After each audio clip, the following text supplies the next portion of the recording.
Check out this chart about how I used to not have my shit together. This was in my early 20s and before I started seriously working on myself. It's a map of categories how I used to not have my shit together in 4 different ways. For income, I worked as a waiter for 8 years before finally leaving that industry. And that industry felt like being in an abusive long-term relationship. You know, the hours say I would have to work like 4 doubles in a row. And that kind of hours made normal living impossible, from doing things like my laundry or going on normal dates. It's also a cash business, so you can really get caught up in kind of hand over fist living and impulsive spending like I did. The big issue was I didn't have enough self-esteem to leave that kind of job, and getting out of that job changed my life. Next, in relationships, I was a total mess. I either dated people more messy than I was to take care of them, or I would chase people just to tolerate me. I was super intense, I was super negative, and my relationships tend to last around 6 weeks, resulting in this emotional kind of fall hangover that I would have. And I actually wouldn't have dated myself back then either when I think about it. Next is emotional regulation. I had a lifelong low-grade depression called dysthymia that I didn't know about until therapy that came a few years later. I had 3 basic emotions: numb,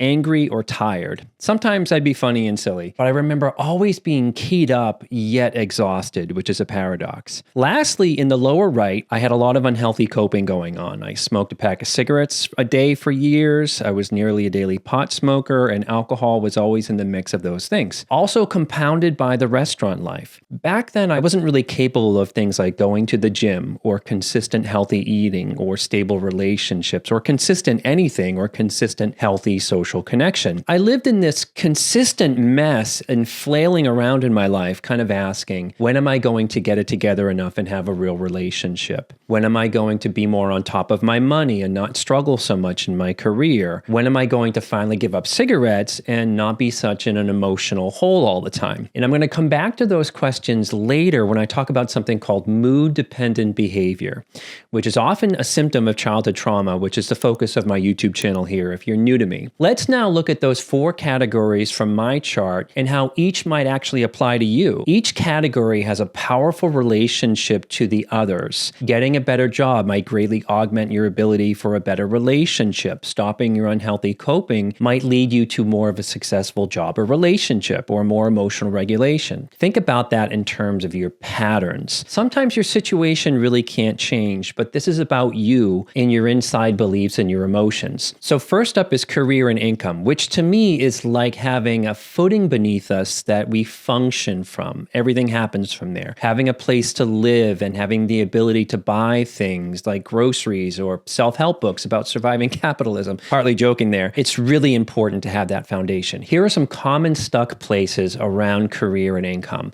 And before I read these, I'm not criticizing you. And I understand some situations can't be changed. I'm also going to be adding the mental health issue to each one of these examples. So the first example is being stuck in a job due to the belief that it's the only thing you're good at or the only thing you're worthy of, which isn't true. This often goes with being unable to say no to tasks at work or shifts at a job, and the mental health issue going on here is probably some self-esteem and some shame. The next example is being inexperienced and overwhelmed with how jobs actually work, like say if you're younger or you need new skills. Especially if you're new to the workforce, and the mental health issue here might be anxiety, shame, or self-esteem. Next example is workaholism, an avoidance of things through work and not having personal rest time to reset your emotions. Probably applies to emotional regulation. Your job can mean too much, and it might be too much related to your identity or your only identity. The mental health issue here is unhealthy coping, hypervigilance, or possible dismissive avoidant attachment style. Next example is having an unconscious and unhealthy attachment to your job. Like you tend to take on extremely hard interpersonal jobs that really wipe you out, like EMT drivers, ER nurses, therapist. Or a big one here is having a pattern of some kind of unconscious need to fight toxic things at work. Like you find yourself in a toxic environment and you're taking your whole life's fight to that place. Mental health issues with this one could be inner child issues, neglect in childhood, parentification in childhood, and issues with being seen. So there are definitely more income and career examples. Take a minute and maybe leave a comment if you feel like you don't have your shit together about your income life or your career life or something that I didn't mention. I'd love to hear it. it, and you'll see some shared patterns. The next category is relationships.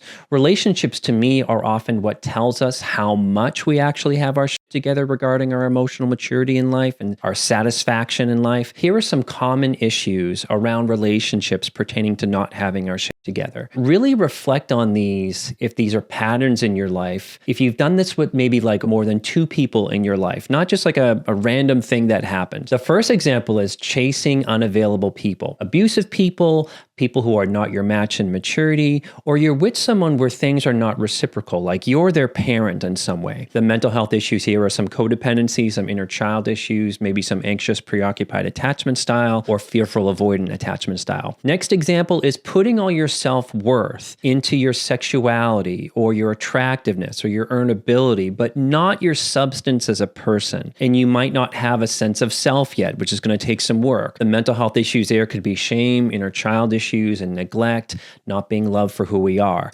Next example is getting into relationships and jumping ship in getting quickly disgusted about small things, such as their choice in footwear, or it seems like they're too people-y for you. It can be anything you might overly focus on that probably comes out of nowhere. This is often a sign of attachment wounds, by the way, and the mental health issues may be projection of childhood trauma issues and attachment. Last example is avoiding intimacy entirely and not dating. This isn't always bad, but is it coming from a place of personal growth, or is it coming from a mental health issue like protection out of fear? The mental health issues might be hypervigilance and inner child issues. So we all have relationship stuff, but many people with childhood trauma have ongoing relational issues here, distinct patterns. Leave a comment if you identify with any of these, something I didn't bring up, and I would love to hear your examples. Next category is emotional regulation.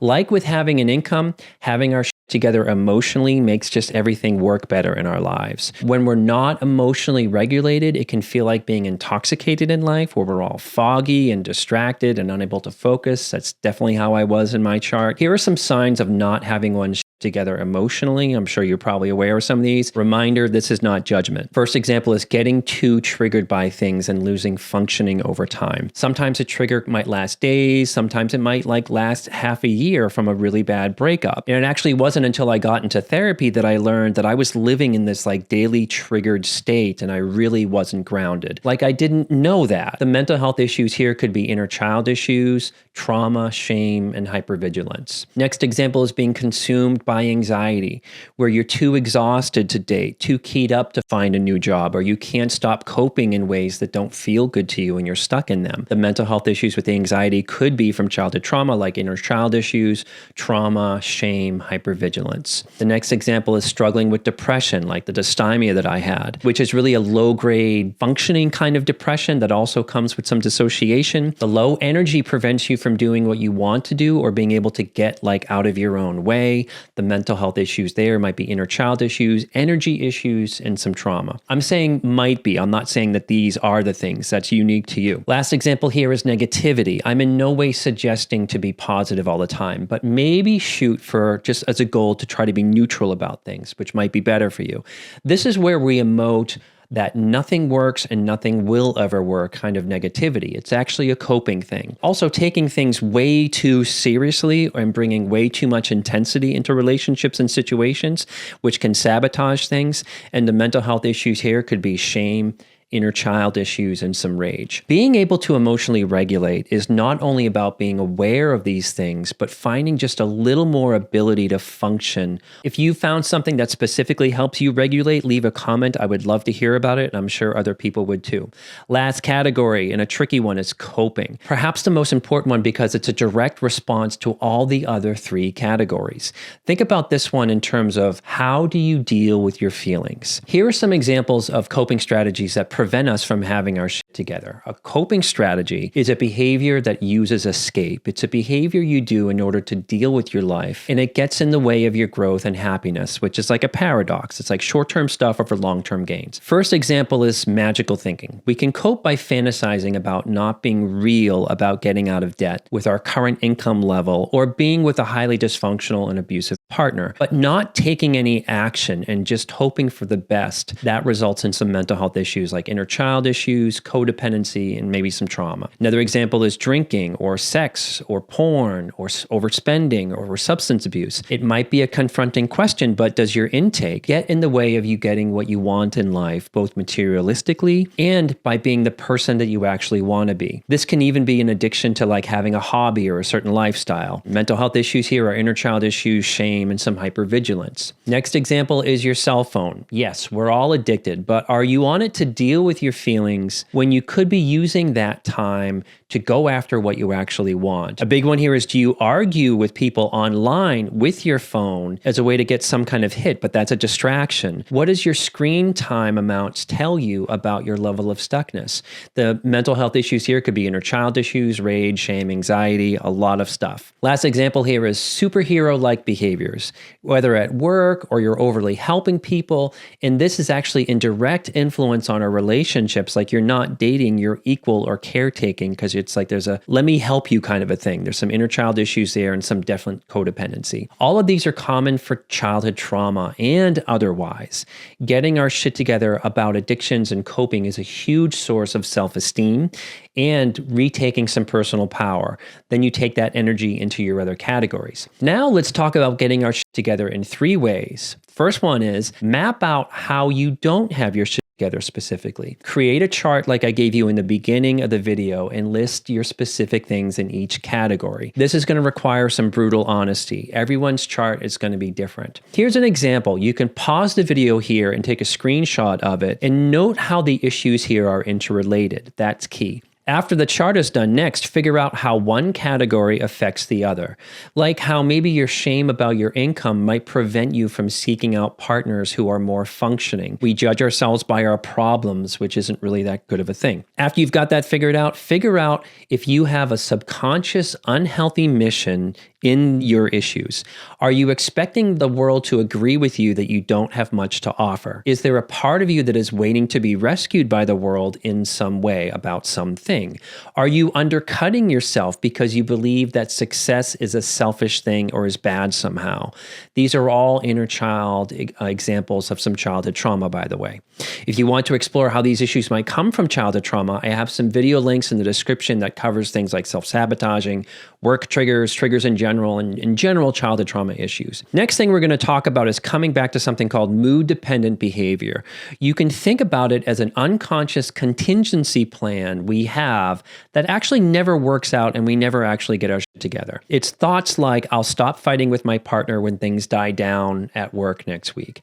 I'll stop watching internet porn when I get into a relationship or I get back into doing my art. I'll start looking for a better job when I have more emotional headspace when I'm not so exhausted.